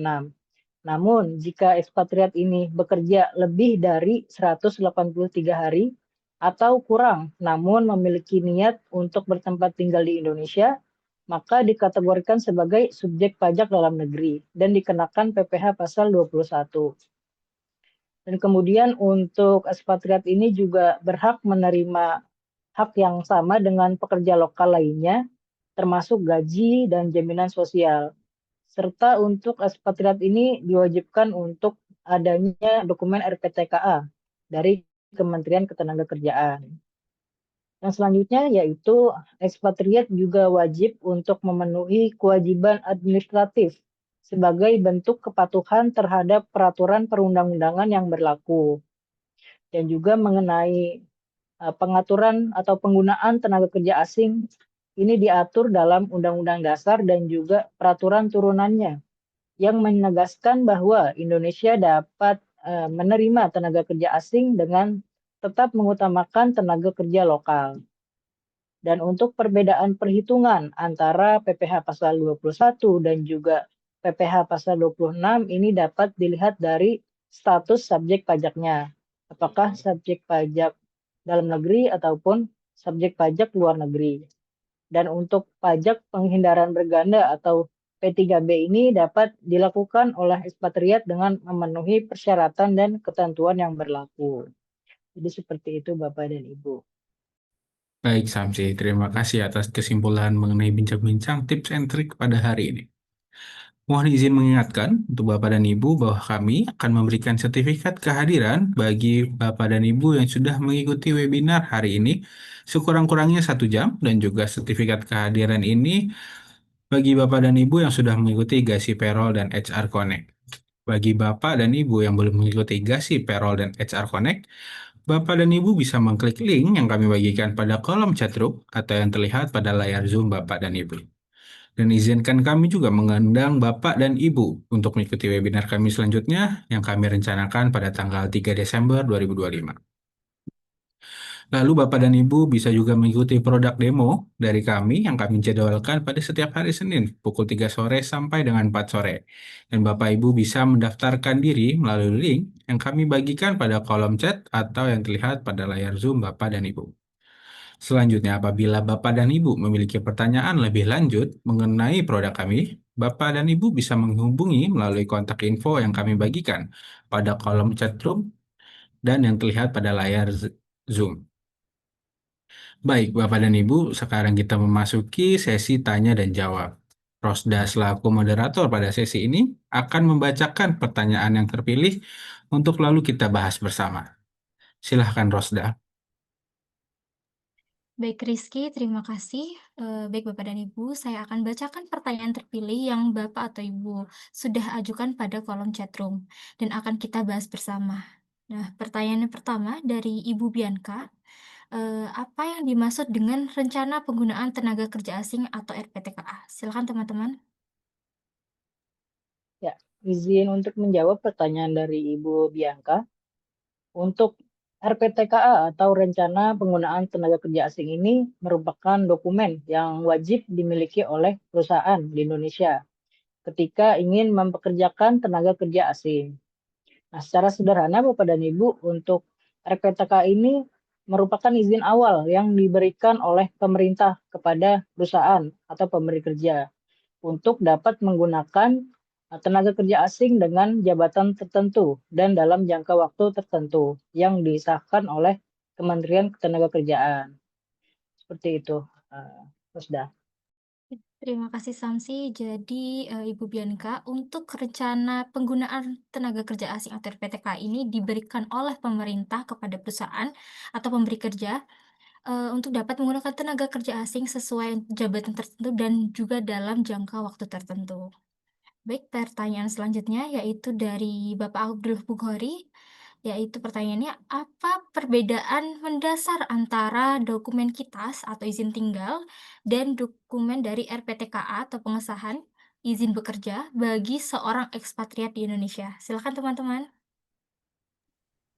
Baik, Bapak dan Ibu, terkait dengan perbedaan mendasar KITAS dan juga RPTKA pengesahan bagi ekspatriat di Indonesia, yaitu izin bagi tenaga kerja asing atau TKA di Indonesia merupakan sistem 2 lapis yang diatur oleh 2 kementerian yang berbeda, yang mana masing-masing mengeluarkan dokumen dengan fungsi yang sangat spesifik, yaitu baik RPTKA pengesahan dan juga KITAS. Meskipun keduanya wajib dimiliki agar seorang ekspatriat dapat bekerja dan tinggal secara legal, namun keduanya memiliki perbedaan mendasar dalam fungsi, lembaga penerbit, dan juga fokus regulasinya. Secara esensial, untuk RPTKA pengesahan sendiri merupakan izin yang diberikan kepada perusahaan untuk mempekerjakan tenaga kerja asing. Sedangkan KITAS adalah izin yang diberikan kepada individu ekspatriat untuk tinggal di Indonesia. Tidak ada warga negara asing yang dapat memperoleh KITAS untuk bekerja tanpa adanya RPTKA pengesahan yang mendasarinya, kecuali untuk kategori izin tinggal non-kerja seperti KITAS keluarga dan juga pensiun. Kemudian Bapak dan Ibu, untuk perbedaan yang paling krusial terletak pada otoritas yang mengeluarkan dokumen tersebut, di mana untuk RPTKA pengesahan ini dikeluarkan oleh Kementerian Ketenagakerjaan atau Kemenaker, sedangkan KITAS dikeluarkan oleh Direktorat Jenderal Imigrasi atau di bawah Kementerian Hukum dan HAM. Jadi Bapak dan Ibu, sistem ini menegaskan bahwa proses legalisasi ekspatriat melibatkan kolaborasi dan koordinasi 2 pilar utama pemerintahan. Yang pertama, pilar Kemenaker yang menilai kebutuhan pekerjaan dan dampaknya pada tenaga kerja lokal.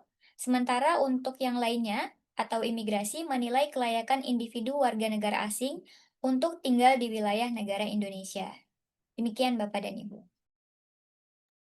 Ya, terima kasih Niki. Jadi, Bapak Abdul Qoari, untuk RPTKA pengusahaan adalah izin yang diberikan kepada perusahaan untuk memperkerjakan tenaga kerja asing yang dikeluarkan oleh Kementerian Ketenagakerjaan atau Kemenaker. Sedangkan KITAS ini adalah izin yang diberikan kepada individu atau ekspatriat yang tinggal di Indonesia. Nah, untuk KITAS ini dikeluarkan oleh Direktorat Jenderal Imigrasi di bawah Kementerian Hukum dan HAM. Baik, kita masuk ke pertanyaan selanjutnya, yaitu dari Ibu Adinda. Apa saja hak dasar yang wajib diberikan perusahaan kepada tenaga kerja asing di Indonesia? Silakan teman-teman. Ya, baik. Izin menjawab terkait pertanyaan Ibu Adinda ini bagaimana atau hak dasar yang diberikan dari perusahaan kepada tenaga kerja asing. Nah, untuk yang pertama, Bapak dan Ibu, untuk setiap tenaga kerja asing ini berhak untuk memperoleh perjanjian kerja tertulis yang jelas dan juga transparan.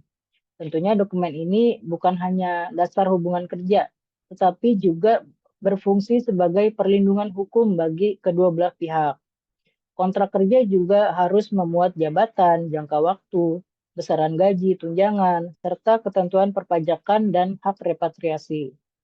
Nah, di regulasi Indonesia ini khususnya pada Undang-Undang Nomor 13 Tahun 2003 tentang Ketenagakerjaan dan juga Peraturan Pemerintah Nomor 34 Tahun 2021 tentang penggunaan tenaga kerja asing menegaskan bahwa setiap hubungan kerja dengan tenaga kerja asing harus memiliki dasar hukum yang sah. Nah, kemudian yang selanjutnya Bapak dan Ibu, untuk tenaga kerja asing ini berhak menerima upah dan juga tunjangan sesuai dengan kesepakatan yang tercantum dalam kontrak kerja. Tentunya pemberian gaji dilakukan secara rutin dan tunduk pada ketentuan pajak penghasilan di Indonesia. Selain upah pokok, banyak perusahaan juga memberikan tunjangan tambahan seperti perumahan, transportasi, pendidikan, dan juga tunjangan kesehatan untuk mendukung kesejahteraan ekspatriat selama bekerja di Indonesia. Nah, selain itu, untuk tenaga kerja asing yang bekerja lebih dari 6 bulan, ini memiliki hak atas jaminan sosial tenaga kerja, terutama dalam bentuk BPJS Ketenagakerjaan, untuk program jaminan kecelakaan kerja dan juga jaminan kematian. Di beberapa perusahaan juga menambahkan perlindungan berupa asuransi kesehatan swasta untuk memberikan jaminan layanan medis yang lebih luas. Di samping itu, tenaga kerja asing juga berhak atas cuti tahunan dan juga cuti istirahat sebagaimana diatur dalam kebijakan perusahaan dan juga peraturan perundang-undangan. Hak penting lainnya adalah hak repatriasi, yaitu hak tenaga kerja asing untuk dipulangkan ke negara asalnya setelah masa kontrak berakhir. Tentunya dari perusahaan ini wajib menanggung biaya kepulangan, termasuk tiket pesawat, dan bila disepakati biaya pengiriman barang pribadi. Tentunya ketentuan ini dimaksudkan agar si tenaga kerja asing ini tidak terlantar setelah kontrak berakhir, dan seluruh kewajiban dari pemberi kerja ini terpenuhi dengan baik. Dan setiap tenaga kerja asing juga berhak atas perlakuan yang adil dan juga lingkungan kerja yang aman. Mereka juga harus diperlakukan setara dengan tenaga kerja lokal lainnya dalam hal keselamatan, kesempatan pengembangan karir, dan juga penghormatan terhadap martabat manusia. Prinsip non-diskriminasi menjadi dasar penting dalam menciptakan hubungan kerja yang harmonis dan juga produktif. Dengan demikian, Bapak dan Ibu, pemenuhan hak-hak dasar tenaga kerja asing bukan hanya kewajiban umum, tapi juga wujud dari komitmen perusahaan dalam praktik tenaga kerjaan yang etis dan berkelanjutan. Ketika hak tersebut dihormati, perusahaan tidak hanya menjaga kepatuhan regulasi, tetapi juga membangun reputasi positif sebagai organisasi yang menghargai keberagaman dan juga menghargai profesionalisme. Seperti itu, Bapak dan Ibu. Ya, terima kasih Samsi. Jadi, sesuai yang disampaikan oleh Samsi, jadi hak dasar yang wajib diberikan perusahaan adalah contohnya seperti hak untuk memperoleh perjanjian kerja tertulis yang jelas dan transparan, kemudian berhak atas menerima upah dan tunjangan sesuai dengan kesepakatan yang tercantum dalam kontrak kerja, dan juga hak atas jaminan sosial atas tenaga kerja seperti contohnya BPJS Kesehatan, BPJS Ketenagakerjaan, dan juga asuransi lainnya yang diberikan oleh perusahaan. Kemudian hak repatriasi yaitu ketika tenaga kerja asing ini kembali ke negaranya, dan juga yang terakhir yaitu berhak atas perlakuan yang adil dan lingkungan kerja yang aman.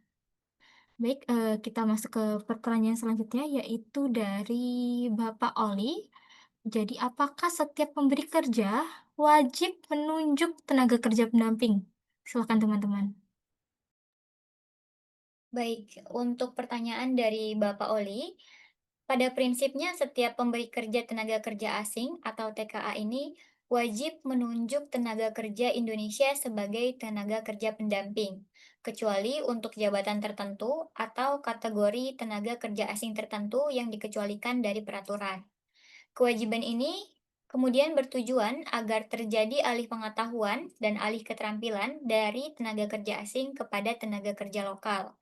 Dengan demikian, Bapak dan Ibu, diharapkan setelah jangka waktu tertentu, tenaga kerja Indonesia dapat menggantikan posisi yang semula diisi oleh tenaga kerja asing.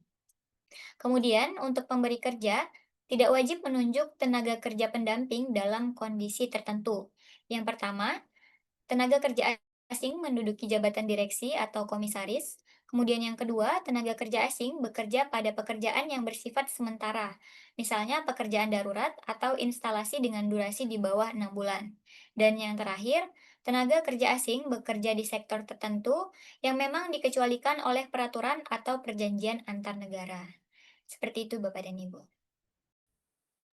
Terima kasih Niki. Jadi, sesuai yang disampaikan Niki bahwa setiap pemberi kerja wajib menunjuk tenaga kerja pendamping untuk tenaga kerja asing, yaitu bertujuan agar terjadi alih pengetahuan atau transfer knowledge dan alih keterampilan atau transfer of skill dari tenaga kerja asing kepada tenaga kerja Indonesia. Namun, pemberi kerja tidak wajib menunjuk tenaga kerja asing dengan 3 syarat yang sudah disampaikan Niki, yaitu apabila tenaga kerja menduduki jabatan direksi atau komisaris, salah satu contohnya. Baik Bapak dan Ibu, kita masuk ke pertanyaan selanjutnya, yaitu dari Ibu Riana. Apa sanksi jika pemberi kerja memperkerjakan tenaga kerja asing tanpa RPTKA? Silakan teman-teman. Ya, baik, izin menjawab dari Ibu Rian ya. Ini terkait dengan sanksi jika pemberi kerja ini mempekerjakan tanpa adanya dokumen RPTKA. Jadi Bapak dan Ibu, sesuai pasal 42 Peraturan Pemerintah Nomor 34 Tahun 2021, pemberi kerja yang mempekerjakan tenaga kerja asingnya tanpa RPTKA dapat dikenakan sanksi administratif berupa penghentian sementara proses permohonan, pencabutan izin penggunaan tenaga kerja asing, dan atau denda administratif lainnya. Seperti itu, Bapak dan Ibu. Ya, terima kasih Samsi. Jadi, dalam pasal sesuai dengan yang disampaikan Samsi dalam pasal 42 Peraturan Pemerintah Nomor 34 Tahun 2021 disebutkan bahwa pemberi kerja wajib menyampaikan laporan penggunaan tenaga kerja asing yang dilengkapi dengan dokumen yang sah dan juga memenuhi persyaratan. Jika pemberi kerja tidak memiliki RPTKA atau menggunakan TKA tanpa RPTKA yang sah, maka mereka akan dikenakan sanksi berupa denda atau bahkan pencabutan izin untuk mempekerjakan tenaga asing tersebut. Oke, kita masuk pertanyaan selanjutnya, yaitu dari Bapak Ardi. Bagaimana hubungan hukum antara visa kerja dan izin penggunaan TKA? Silakan teman-teman. Baik, selanjutnya izin menjawab untuk pertanyaan Bapak Ardi. Terkait dengan hubungan hukum antara visa kerja dan juga izin penggunaan tenaga kerja asing atau TKA, pada dasarnya sangat erat karena keduanya merupakan suatu rangkaian proses yang saling melengkapi. Secara hukum, izin penggunaan TKA diterbitkan oleh Kementerian Ketenagakerjaan atau Kemenaker, sedangkan visa kerja dikeluarkan oleh Kementerian Hukum dan HAM melalui Direktorat Jenderal Imigrasi. Prosesnya dimulai ketika perusahaan di Indonesia ingin mempekerjakan tenaga kerja asing. Kemudian, sebelum tenaga kerja asing tersebut bisa datang dan bekerja, perusahaan terlebih dahulu harus mendapatkan rencana penggunaan tenaga kerja asing atau RPTKA yang telah disetujui oleh Kemenaker. RPTKA ini berfungsi sebagai izin awal atau dasar hukum bagi perusahaan untuk menggunakan tenaga kerja asing, karena di dalamnya tercantum jabatan, kemudian jumlah tenaga kerja asing, lokasi kerja, dan juga jangka waktu penggunaannya. Setelah RPTKA disetujui, perusahaan kemudian mengajukan notifikasi untuk masing-masing tenaga kerja asing yang akan dipekerjakan. Notifikasi ini adalah bentuk izin kerja individual yang berisi nama TKA, kemudian jabatan, dan masa berlaku izin kerjanya. Dokumen notifikasi inilah yang kemudian menjadi dasar hukum bagi pihak imigrasi untuk menerbitkan visa kerja, yang mana secara resmi disebut sebagai visa tinggal terbatas atau kita singkat dengan VITAS. Dengan kata lain, Bapak dan Ibu, visa kerja tidak dapat diterbitkan tanpa adanya izin penggunaan tenaga kerja asing yang sah dari Kemenaker. Setelah visa kerja tersebut disetujui dan TKA masuk ke Indonesia, maka visa tersebut kemudian dikonversi menjadi izin tinggal terbatas atau KITAS, agar tenaga kerja asing dapat tinggal dan bekerja secara legal selama masa kontraknya berlangsung. Jadi, Bapak dan Ibu, secara hukum, izin penggunaan tenaga kerja asing ini adalah izin untuk bekerja, sedangkan visa kerja adalah izin untuk masuk dan tinggal di Indonesia guna melaksanakan pekerjaan tersebut. Visa kerja bersifat turunan dari izin penggunaan TKA. Tanpa RPTKA dan notifikasi, tidak ada dasar hukum bagi imigrasi untuk menerbitkan visa kerja tersebut. Dengan demikian, kedua dokumen ini saling terikat. Izin kerja dari Kemenaker memastikan aspek ketenagakerjaan, sementara untuk visa kerja dari imigrasi memastikan aspek keimigrasian. Dan keduanya harus diperoleh secara berurutan agar keberadaan dan juga aktivitas tenaga kerja asing di Indonesia sah secara hukum. Demikian Bapak dan Ibu. Ya, terima kasih Niki. Jadi untuk hubungan antara visa kerja dan izin penggunaan TKA adalah satu rangkaian proses yang saling melengkapi ya. Jadi Bapak Ibu, untuk izin penggunaan tenaga kerja asing ini adalah izin untuk bekerja, sedangkan visa kerja adalah izin untuk masuk dan tinggal di Indonesia guna melaksanakan pekerjaannya. Jadi visa kerja tersebut bersifat turunan dari izin penggunaan tenaga kerja asing tersebut tanpa RPTKA dan notifikasi. Maka tidak ada dasar hukum bagi imigrasi untuk menerbitkan visa kerja tersebut. Baik, selanjutnya untuk pertanyaan selanjutnya kita masuk dari pertanyaan dari Ibu Siti Maria Julia, yaitu pertanyaannya, apakah ada pengecualian RPTKA bagi pemegang saham yang sekaligus menjadi direktur? Baik, terkait pertanyaan dari Ibu Siti Mariam, jika kita merujuk kepada pasal 4 ayat 1, yaitu pada peraturan pemerintah nomor 34 tahun 2021, setiap pemberi kerja wajib memiliki rencana penggunaan tenaga kerja asing atau RPTKA, yang mana telah disahkan oleh Menteri Ketenagakerjaan sebelum mempekerjakan tenaga kerja asing. Namun, ada pengecualian tertentu, termasuk pemegang saham yang merangkap sebagai direktur atau komisaris, yang kemudian diatur lebih lanjut di Permenaker. Kemudian, untuk pengecualian RPTKA ini juga diatur dalam pasal 10 Permenaker nomor 8 tahun 2021, di mana untuk direksi atau komisaris dengan kepemilikan saham tertentu atau pemegang saham sesuai dengan ketentuan peraturan perundang-undangan. Kemudian, pegawai diplomatik dan konsuler pada kantor perwakilan negara asing atau TKA yang dibutuhkan oleh pemberi kerja tenaga kerja asing pada jenis kegiatan produksi yang terhenti karena keadaan darurat atau vokasi, perusahaan rintisan atau startup berbasis teknologi, kunjungan bisnis, dan juga penelitian untuk jangka waktu tertentu. Artinya, Bapak dan Ibu, untuk pemegang saham perusahaan di Indonesia dan menjabat sebagai direktur atau komisaris, maka tidak diwajibkan memiliki RPTKA. Namun, tetap wajib memiliki dokumen lain, yaitu notifikasi penggunaan tenaga kerja asing, kemudian visa kerja atau ITAS dari imigrasi, dan juga NPWP serta kepesertaan BPJS jika bekerja dan menerima imbalan tetap. Demikian Bapak dan Ibu. Ya, Terima kasih Niki. Jadi sesuai yang disampaikan oleh Niki, untuk terdapat pengecualian bagi karyawan atau tenaga kerja asing atas pengecualian RPTKA bagi pemegang saham yang juga sekaligus menjadi direktur. Jadi pengecualian itu disampaikan pada pasal 10 pada Permenaker nomor 8 tahun 2021. Namun, eee, pemegang saham tersebut tidak diwajibkan memiliki RPTKA namun wajib memiliki dokumen lain seperti notifikasi penggunaan TKA, visa kerja atau VITAS dari imigrasi dan juga NPWP dan, kepesertaan BPJS jika bekerja dan menerima imbalan tetap. Nah, kita masuk ke pertanyaan selanjutnya yaitu dari Bapak Muhammad Bambang Adiputranto.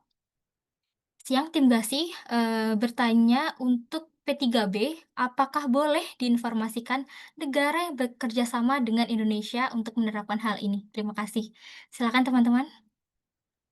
Ya, izin menjawab pertanyaan dari Bapak Muhammad Bambang ini terkait dengan P3B.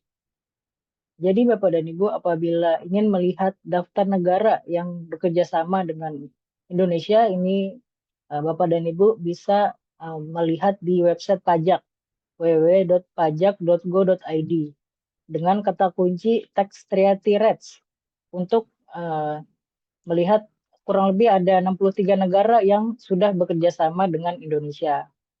Nah, untuk jika Bapak dan Ibu ingin membaca lebih detail, bisa melihat pada website pajak www.pajak.go.id/id/tax treaty lalu cari berdasarkan nama negara.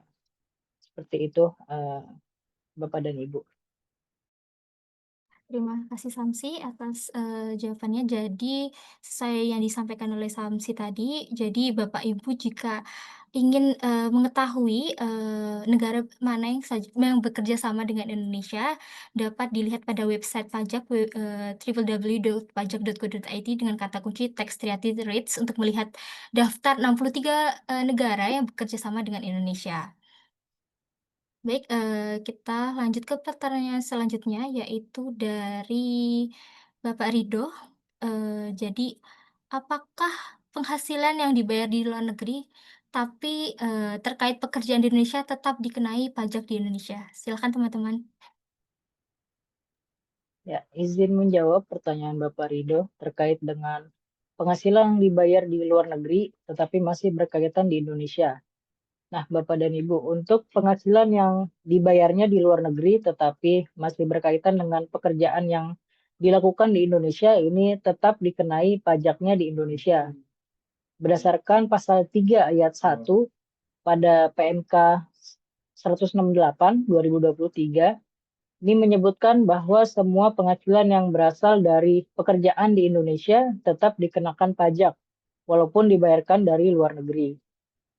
Nah, Bapak dan Ibu, dalam sistem perpajakan Indonesia, yang menjadi dasar pengenaan pajak bukan tempat dibayarnya penghasilan, melainkan sumber dan lokasi kegiatan yang menimbulkan penghasilan tersebut. Artinya, jika seseorang baik warga negara Indonesia maupun warga negara asing ini melakukan pekerjaan atau memberikan jasa dan atau menjalankan kegiatan di wilayah Indonesia, maka penghasilan yang timbul dari kegiatan tersebut dianggap berasal dari Indonesia, meskipun pembayarannya dilakukan di luar negeri. Selain itu, Bapak dan Ibu, bagi subjek pajak dalam negeri atau SPDN ini yang tinggal di Indonesia lebih dari 183 hari atau memiliki niat untuk menetap di Indonesia, seluruh penghasilan, baik yang diperoleh dalam negeri maupun luar negeri, akan menjadi objek pajak di Indonesia. Ya, jadi seperti itu Bapak dan Ibu. Ya, terima kasih Samsi atas jawabannya. Jadi, untuk penghasilan yang dibayar di luar negeri tapi pekerjaannya di Indonesia, nah ini tetap dikenai di pajak di Indonesia atau tidak? Nah, sesuai yang disampaikan Samsi bahwa berdasarkan pasal 3 ayat 1 huruf A PMK 108 tahun 2023, semua penghasilan yang berasal dari pekerjaan di Indonesia tetap dikenai pajak, walaupun dibayar dari luar negeri. Namun, bagi subjek pajak dalam negeri atau SPDN, yaitu orang pribadi yang tinggal di Indonesia lebih dari 183 hari dalam 12 bulan atau memiliki niat untuk menetap di Indonesia, seluruh penghasilan baik yang diperoleh dalam negeri maupun di luar negeri akan menjadi objek pajak di Indonesia. Baik, kita masuk ke pertanyaan selanjutnya, yaitu dari Bapak Adi Aksa. Apakah ekspatriat berhak atas pengurang pajak sebagai pegawai lokal? Silahkan teman-teman. Baik, terkait dengan pertanyaan Bapak Adiaksa, jika seorang ekspatriat telah memenuhi kriteria sebagai residen pajak Indonesia, yaitu tinggal di Indonesia lebih dari 183 hari dalam jangka waktu 12 bulan, atau kemudian memiliki niat untuk menetap di Indonesia, maka secara hukum ia dipersamakan dengan wajib pajak orang pribadi dalam negeri. Lalu, sebagai subjek pajak dalam negeri, ekspatriat akan memperoleh hak dan juga kewajiban perpajakan yang sama dengan pegawai di Indonesia, termasuk hak atas pengurang pajak, yaitu seperti biaya jabatan, yang mana biaya jabatan ini adalah sebesar 5% dari penghasilan bruto dengan batas maksimum yaitu 500.000 per bulan dan juga 6 juta dalam 1 tahun. Lalu, iuran pensiun atau iuran jaminan hari tua atau JHT yang dibayar sendiri oleh pegawai, kemudian penghasilan tidak kena pajak atau PTKP sesuai statusnya, seperti TK0, TK1, dan juga seterusnya. Dengan kata lain, Bapak dan Ibu, ekspatriat yang berstatus subjek pajak dalam negeri berhak mendapatkan penghasilan tidak kena pajak atau biaya pengurang lainnya sama seperti pegawai lokal. Sebaliknya, apabila ekspatriat masih tergolong subjek pajak luar negeri, misalnya karena masa tinggalnya di Indonesia belum mencapai 183 hari dan tidak berniat menetap, maka ia tidak berhak atas pengurang pajak maupun PTKP. Dan pajaknya dikenakan secara final sesuai ketentuan PPh pasal 26, yaitu dengan tarif umum sebesar 20% dari penghasilan bruto atau tarif lebih rendah jika terdapat perjanjian penghindaran pajak berganda atau P3B antara Indonesia dan juga negara asalnya. Demikian Bapak dan Ibu. Baik, terima kasih Niki. Jadi untuk ekspatriat yang berhak atas pengurang ini dilihat kembali untuk subjek pajaknya. Nah, apabila karyawan tersebut menjadi subjek pajak dalam negeri, maka memperoleh hak dan kewajiban perpajakan yang sama dengan pegawai Indonesia, termasuk hak atas pengurang seperti contohnya biaya jabatan, iuran pensiun, penghasilan tidak kena pajak. Sedangkan apabila ekspatriat tersebut merupakan subjek pajak luar negeri. Nah, ini dikenakan PPh pasal 26 dengan tarif yaitu 20% dan apabila ingin tarif lebih rendah, maka wajib menggunakan perjanjian penghindaran pajak berganda atau P3B. Untuk pertanyaan selanjutnya, kita masuk ke pertanyaan terakhir Bapak dan Ibu, yaitu dari Ibu Nurliani Kusumawardani, yaitu bagaimana perhitungan penghasilan tenaga kerja asing yang bekerja 6 bulan saja, jika dibayar dengan mata uang asing dan net per bulan. Contoh, $2.500. Nah, untuk perhitungan pajaknya seperti apa dan bentuk dokumen pajak apa yang diterima oleh tenaga kerja asing tersebut. Silakan teman-teman. Ya, baik, izin menjawab terkait dengan pertanyaan tersebut. Yang pertama yaitu untuk kategori subjek pajak ini dikategorikan sebagai subjek pajak luar negeri karena kurang dari 183 hari atau 6 bulan. Nah, untuk subjek pajak luar negeri ini akan dikenakan PPh pasal 26. Nah, untuk perhitungannya di sini dicontohkan net dengan gaji 2.500 US dollar. Nah, gaji 2.500 US dollar ini harus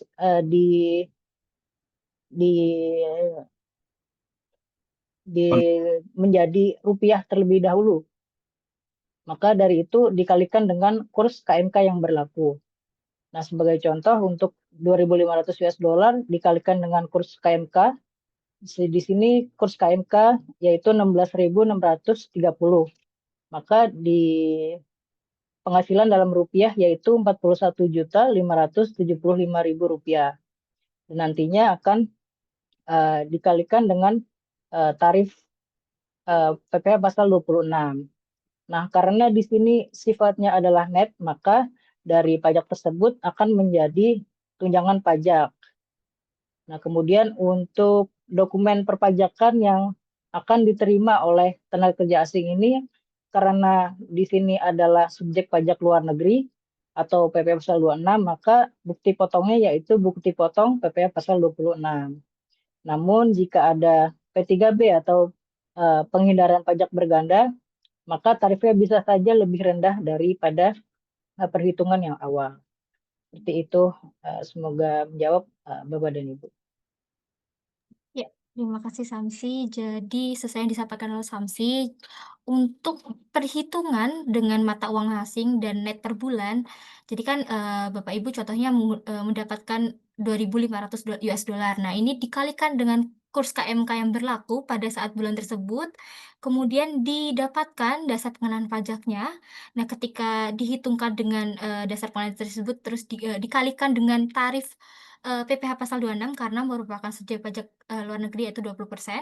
Nah, itu didapatkan tunjangan pajak dan ini masuk kita iterasi kembali untuk perhitungannya. Nah, nanti didapatkan adanya tunjangan pajak tersebut nih Bapak dan Ibu, sesuai dengan brutonya. Kemudian untuk apabila jika terdapat P3B ini, maka dapat menggunakan tarif lebih rendah. Jadi yang awalnya 20% ini bisa jadi lebih rendah dari sebelumnya seperti mungkin dari Singapura 10% atau seperti tergantung dari perjanjian P3B tersebut Bapak Ibu. Baik Bapak dan Ibu, karena pertanyaan tersebut adalah pertanyaan terakhir pada hari ini, usai sudah sesi tanya jawab untuk webinar kita pada hari ini. Terima kasih atas partisipasi Bapak dan Ibu dalam memberikan pertanyaan atas topik webinar kami hari ini. Terima kasih, saya kembalikan kepada rekan saya Rizky. Silakan Rizky. Bapak dan Ibu, saya sudah webinar Gasi berbagi tips and trik penggajian hari ini. Berharap bermanfaat bagi Bapak dan Ibu. Dan izinkan kami sampaikan bahwa kami akan kirimkan link materi dan rekaman webinar hari ini yang dapat diakses pada website kami. Lalu kami mohon Bapak dan Ibu berkenan untuk bisa mengisikan post survei setelah meninggalkan Zoom webinar ini.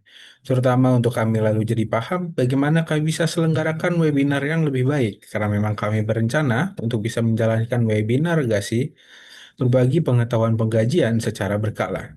Dan kami lalu akan jadi paham topik penggajian apa yang paling relevan bagi Bapak dan Ibu. Mohon juga menyampaikan bagi Bapak dan Ibu yang masih memiliki pertanyaan atau membutuhkan layanan Gasi, silahkan hubungi kami dan dengan amat senang hati akan kami layani. Selamat siang Bapak dan Ibu, terima kasih karena telah berkenan hadir dan sampai bertemu di Gasi webinar berikutnya. Langit cerah menyambut senja, angin berhembus sejuk rasanya. Terima kasih Bapak dan Ibu atas waktunya, sampai jumpa lagi di webinar kami selanjutnya.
Baik, Bapak dan Ibu, sudah usai webinar pada siang hari ini. Apakah masih ada pertanyaan, Bapak dan Ibu?